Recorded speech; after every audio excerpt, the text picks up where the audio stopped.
I would like to now yield to the gentlewoman from Michigan, Ms. Rashida Tlaib.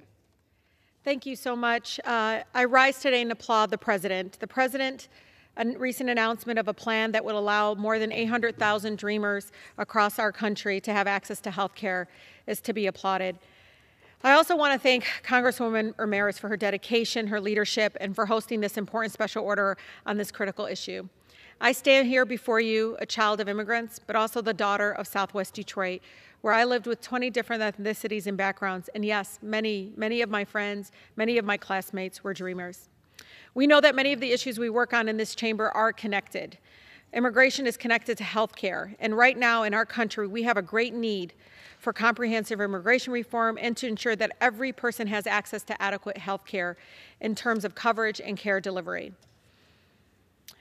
As somebody that worked on immigration issues and immigration justice, I know that our system is broken.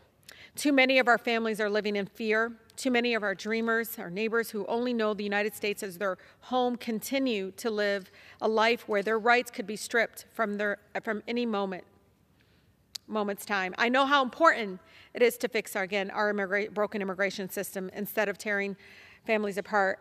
Dreamers right here in our country deserve permanent protections and a dignified pathway for citizenship. No human being, Mr. Speaker, is illegal. We must protect our neighbors. We must protect those who are simply here because they want to have a better quality of life.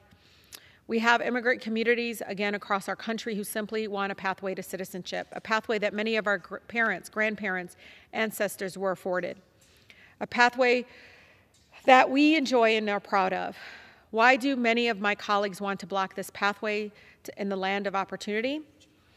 I'm not sure, but I know I applaud the administration's action to ensure that many dreamers have access to health care. And I implore President Biden and many of my colleagues in this chamber and in the Senate to reject decisive xenophobic immigration policies that, again, do not move our country forward in a way that we can be proud of. We cannot and should not embrace rhetoric and policies that only seek to pit communities against each other, tear families apart, and put immigrants in harm's way here in the United States and in country of origin. We must choose to be a welcoming country. We must work to create a robust pathway to citizenship. We must enact comprehensive immigration reform, and we must ensure that every person in our country has comprehensive, adequate health care. We must also pass Medicare for all. So I'm ready to get to work. And again, I cannot thank enough my amazing Progressive Caucus members, especially, again, Congresswoman Ramirez, for this important special order. With that, I yield back to her.